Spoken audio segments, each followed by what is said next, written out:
Welcome back to another Akashic update. My name is Laura Mazzata. I am a spiritual therapist for 20 years and an Akashic healer and channel. And I like to share the wisdom that comes forward from divine intelligence that we are meant to integrate more into our human experience, to understand how can we embody the spiritual on the day-to-day and allow this to really come forward and reflect to us through our experiences. So what I typically do is I bring forward the wisdom and the potency that unfolds in the field between the time of the last Akashic update and now. So this one, we're going to be talking about codependency. We're going to be talking about radical self-honesty, really getting real with yourself.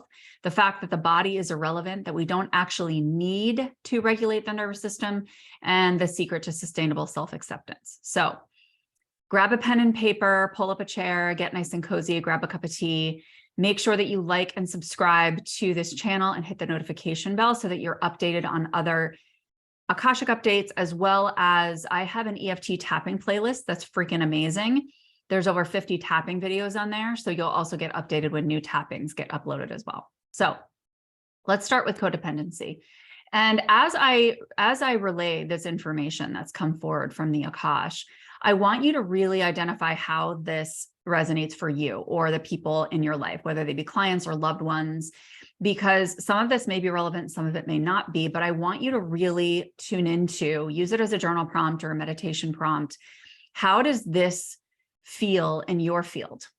Because not everything that's coming forward for myself, my clients, and my loved ones are going to resonate right now in this moment for you. I do guarantee that they will come forward for you over the course of your lifetime at some point, but we don't need to squirrel all those away in fear that we're not going to remember by the time that comes. Okay, so just take what resonates and allow yourself to let those be seeds that are planted within you, and they will grow when they're meant to.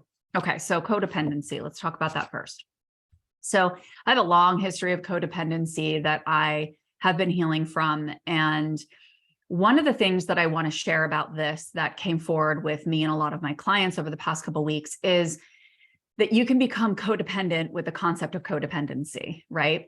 So for instance, let me give you an example here. You've kicked the codependency, or you've gotten to a certain point where you've released a lot of layers of it. And you realize where you've grown and where you've actually actualized a lot of your sovereignty. And what happens is when we get into this higher level of who we are, meaning that we've released some of the old patterns that felt like we were stuck or that held us back, we get to this new level. And then the things that no longer resonate with a higher frequency are going to show up. They're going to tantrum. People in our lives are going to be like, wait, what are you doing? What is happening here? And it can feel like, well, this isn't working, or I can't do this. I'm just going to go back to codependency, right? When really what it is giving these other people their own space to have their own process, or these other situations to have their own process, knowing that you are grounded in who you are now, right? Because there's a difference between being codependent and not wanting to be in the energy of someone who isn't working on their own shit. So it's like what this can do when you've kind of healed your codependency, at least to a certain degree, and you want to maintain a certain vibe. Like, I want to stay loving. I want to stay peaceful. I want to stay present. But this other person is still kind of working through their shit. And so they keep kind of falling into these other vibrations. And it's like, you're allowed, like you can totally do that. But I also want more distance. I want a degree of separation in our relationship because I love you and I'm inviting you with me to continue shifting and transmuting this and learning more about ourselves and each other. But I can't make you, right? And so you don't have to look at this as, oh my gosh, they feel crappy and I don't want to deal with it. I kind of want to get away from it, right? And in codependency, what you do is you take it on, and then you are in a bad mood as well. And you're kind of trying to transmute this on their behalf. That's the difference. So now what you can do is say, all right, I've shed these layers of codependency, but I'm at the point now where like, I just don't have an interest in being part of that vibe anymore. Like, I'm staying here, right? And so we can think this is how we get codependent on the codependency, because we're like, wait, am I still codependent? Like, why is this bothering me that they're like this? It shouldn't bother me at all. Well, listen, if they're intimate relationships, you're going to feel their vibes, but you're doing something differently with it. Okay. So that's the codependency piece that came forward over the past couple of weeks. The other thing that came forward is radical self-honesty, like really looking at yourself in the face. And this came up because of something that was going on in my life. I honestly can't even remember what it was at this point, but it was a few weeks ago.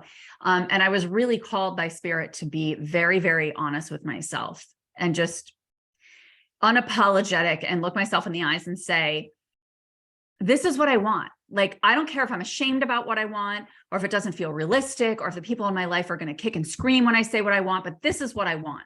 And being honest with ourselves. Okay. I actually did a whole masterclass, a workshop on this with this brilliant workbook that can take you through this anytime you need to. So if you want the link for that, just shoot me an email at emergehealingandwellness@gmail.com. And I can get that over to you. It was only $40, but I'm telling you, it's really this concept of saying, because what we think is the problem in our lives is typically not the problem. So we think, oh, well, I can't do this because I have 3 children. I have 3 children. I can't do this because I'm married. I can't do this because I don't have the money. Da, da, da, da, da. Okay, forget about all of it. You say you want all these things, but are you actually taking any steps to actualize them? Or do you feel like it's just too big and you can't access it? Like, what do you want? If you have absolutely all the money in the world, no obstacles, nobody in your way, what do you want in your life? Just admit that. Admit that, allow yourself to dream, allow yourself to imagine, okay? And even if you are killing it in your life and you're feeling like a rock star, guess what? There's always infinite room to grow bigger. There's always infinite room to have more desire. You may not want that right now. Totally okay. But it's important to understand, am I playing small? Am I holding myself back from either feeling like I'm killing it or feeling even better than the fact that I'm killing it, right? And this is where we can really identify like where we're hiding from ourselves, where we're avoiding, or the things that we're not really seeing that would honestly, if we address them, make us feel more alive. And sometimes in this process, it means identifying what we don't want, right? Like what we no longer want. And what would my life look like if I could create it perfectly? And we are so afraid to go there. We're so afraid to dream that big and to expand that big, because then it means, what happens if I lose this relationship? Or what happens if I end up having to move? And then what do I do with my home? Or, I'm alienating things that I've attached to in my life, whether it's people or situations or a role of mother or employee or friend or mentor that you feel lost without, right? But that following your natural desire and following your soul nudges is exactly what takes you easily to the finish line. But there's just something holding you back. And you can't put your finger on it, right? And you want to know where this is coming from. So what it is it's really about being that really loving, compassionate parent to yourself and saying, just tell me all your dreams. Tell me what it is you want.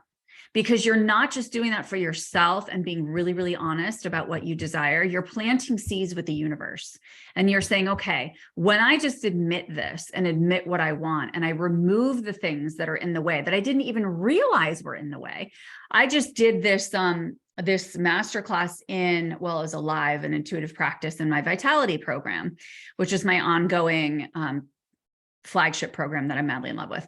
But anyway, and it was about extracting subconscious, like hidden material.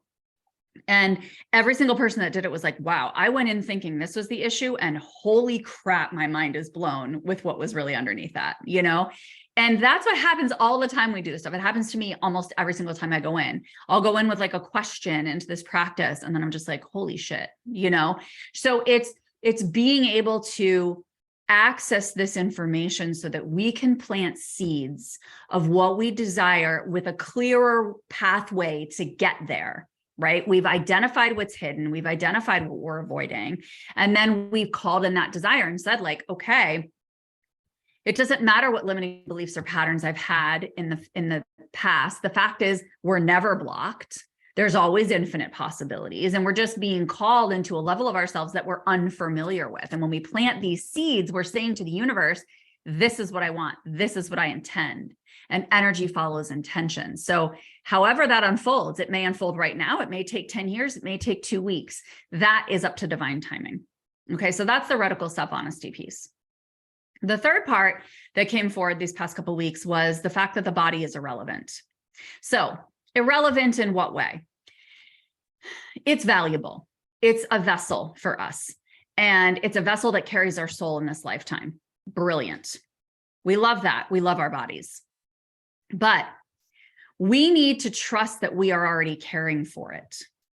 Okay, there's already basic things that are already well established in terms of feeding ourselves, in terms of sleeping, in terms of getting exercise, in terms of getting sunlight, going outside, resting, all of these things, right?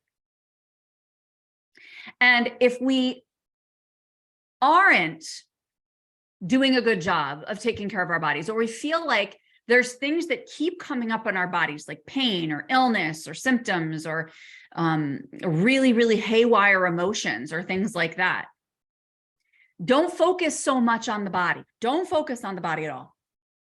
Instead, focus on ascension into higher dimensions, into heightening your consciousness, because I promise you, when you do this, and the way that I've been doing this recently is just really, really long, deep, still, quiet meditation.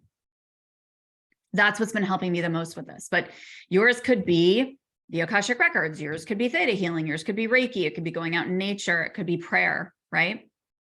But what I promise you is that the more that you connect to heightened levels of consciousness and divine perspective and connecting to your own soul, I promise you will be guided to exactly what you need to do for your physical body, whether that's your emotions or your physical state, whether it's pain or illness, right? So when we focus on the body too much, like there's so much, trust me, I've done everything under the sun, having chronic illness for 7 years around, okay, I'm going into the body and I'm spending time with it and I'm just being present with it. That works sometimes, yes. Then there's allowing myself to bring healing to it and clearing it through. Then there's me understanding it and getting messages from it so I can really listen to my body. But what I'm being called to now, and what has been coming up repeatedly over the past couple of weeks with multiple clients, is who gives a shit? Like, stop focusing on the body, because what we focus on expands. And if you're focusing on the body, you're already present with it. Trust you're already present with it. You already have a relationship. And if you're at that point where you already have a relationship, and we all do to a degree, or else we wouldn't be here. We wouldn't even be alive because we're taking care of ourselves to a degree, right? Just focus on embodying divine perspective of your own life experience. Okay. If you are meant to go to the doctor, if you are meant to go take a supplement, if you are meant to shift up your dietary preferences, you will be guided from spirit when you are in communion and heightening your consciousness. I will put this caveat in there. Obviously, if you're having a medical emergency, please do allow yourself to make choices that honor your livelihood, correct? But if you're stable enough, this is a brilliant, brilliant practice to start to embody. All right. Second to last thing we're talking about today is the fact that we don't always need to regulate the nervous system. I actually did a podcast episode with Cassie Biltz on this one. And it was so good because there's so many layers to this. And it just kept coming up for me. I'm like, when I sit down and intentionally do nervous system practices, they work, but to me, they work more temporarily than when I really sink into my soul. Because listen, when we talk about holistic health and holistic wellness, there's 5 layers to this. There's physical, emotional, mental, energetic, and spiritual. Okay. And when we focus just on the nervous system and regulating the nervous system, and that's the root of all things, and when we regulate that, then our health will be better, and you're still just focusing on one layer. That is still just the physical body. And the physical body is an expression of the energy. It starts with the energy first. And what programs our energy? Our soul, our spirit. That's what determines what our energetic blueprint is and what we come into this world with. Okay. We can learn from the nervous system. It's an excellent tool to utilize. And I do encourage nervous system regulation as just one of the many tools in your toolbox, but it's not the end all be all. Okay. We want to not just attend to our nervous systems, but attune to our soul. When we are tuned to our soul, we are embodying a frequency that encapsulates all of it, every single layer. It's a one-stop shop. It's the ego that thinks we're not safe. The soul always knows we're safe. So even if you're working with the nervous system, guess what that was programmed by partially? The ego and its interpretations of the events and the experiences that have happened in your life. The fact is, we are all resilient beings. Kids are very resilient, right? The nervous system was made to be resilient. And what happens when a kid's nervous system is haywire? We hold them, we allow them, we support them, we hold space for them. We do the same thing for ourselves when we sink into spiritual practice, we connect to our souls. We don't have to sit there and go through 12,000 nervous system practices. Connect with your soul. God is the creator of all. Let God hold you. Let the universe hold you. If you get so distracted by diving into all the modalities, you're going to be like, okay, which one's right? And this one's this. You're still assessing this from an egoic perspective. Just pray, just connect with God or the universe. No one needs to teach you how to do this. Just chat with God. Okay? And that's where our sovereignty comes from, which is exactly what our nervous system wants. It wants us to stand rooted and solid in who we are. Right? That's one of the messages and the feedback we get from it. And the ultimate form of regulation is to identify, clarify, and cultivate your unique relationship with God, your individual communion and communication with a higher power. Because when you do that, that is the ultimate in regulation. Nobody can touch that. It's unique. It's not like anyone else's. No one will have the same relationship then as you. That's power. That's untouchable. And it lightens your vibration. It makes you feel lighter and brighter. So who gives a shit about why you're in the space you're in, or about all of the things that have programmed your nervous system from trauma and da-da-da-da-da? Because unfortunately, that can easily get us down the rabbit hole of there's something you need to heal. We're not good enough, right? What fits better here is a deep acceptance of who you are and a deep intimacy with your soul. An appreciation of just being you, because acceptance is what allows us to transcend the human drama and getting stuck in the human sauce, right? So that's what I have to say about the nervous system. There are times when we do need to regulate a little bit before we will sink into depth with our soul, because we can't get to the depth of our soul without doing some regulation, because we're all over the place. We're restless. The other day I was meditating. I did a reel on this on Instagram at Emerge Healing and Wellness. I was meditating. I tried twice. I could not sit still. I was the squirmiest Pete on the planet. And so I just got up and I did Qigong. And I started moving my body, and then it turned into exercise. And then I ended up meditating later that night. But either way, I opened up space for myself and I listened to the signals that were coming from my field as to what it needed at the time. Okay. And you can connect with your soul through movement.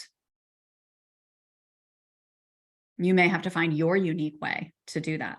And if you need help with that, message me. That's my jam. Okay. The last thing we're talking about today, the secret to sustainable self-acceptance. The answer to this is really the importance of presence. Okay. But bear with me here, because I'm going to explain where this comes from. So we always talk about accepting ourselves, right? And like I just talked about it, coming to acceptance to allow us to transcend the human sauce, right? So we talk about this acceptance of ourselves, but this is the thing. We're always changing. So it's like, all right, I'm going to accept Laura Mazzata in this moment, but then I'm going to have to accept Laura Mazzata in another moment, and then another moment, and another moment, because we're all made of energy. And the nature of energy is that it's always in motion. We know this from basic physics. Okay. So since we're made up of energy and we're always in motion, we are then in a position to constantly be re-accepting new and constantly unfolding versions of ourselves, because we're always changing. So I can accept myself today. I can accept myself next minute, the next minute, the next minute, and then tomorrow. It's like this constant re-acceptance, because we're always changing. We're always a new version of ourselves. I'm different today than I was yesterday. Okay. So when we appreciate and accept each present moment, moment by moment, That is true self-acceptance. When we can deeply practice presence with ourselves throughout each day, and this is a practice, it takes dedication, it takes devotion, it takes, well, it does it first, but then it gets automatic. It just becomes more automatic because you feel that divinity in you, you feel that state of being, and you attune to it, and then it just becomes natural, okay? But whether you are pissy in the moment or sad or zen or happy or confused, whatever, just meet yourself and be with yourself where you are in that moment. Just be with yourself, witness it, own it, appreciate it. Just be present with it, allow it, because the average human has 21 mood changes a day. It's going to shift, it's going to move. Just be present with it.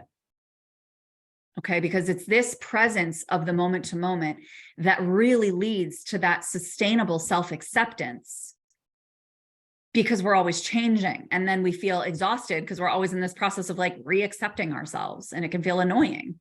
And the only caveat I will put here is people saying, but Laura, presence is boring, right? I get it. I used to think presence was really boring too, but two things here. One is, the reason that presence feels boring is because you're not hanging on to and gripping onto the drama from the past. And you're not gripping onto the excitement and new possibilities that are in the future. And when we're doing that, we're not fully accepting where we are right now, because we're like, oh, but well, I got to get there and I want to get there and I'm so excited.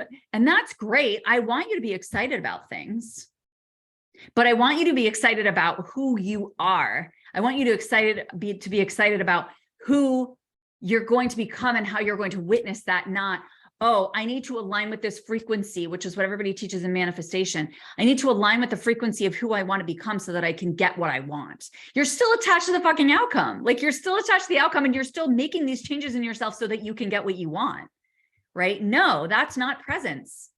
That is not full self-acceptance. That's still you saying, I need more, I want more. And I want us to want more. But I want us to want more while we're really grounded and settled in who we are. And because we know it's coming to us as we sit in a place of gratitude, because gratitude naturally begets more. It naturally brings and invites more into our field. It's the law of attraction.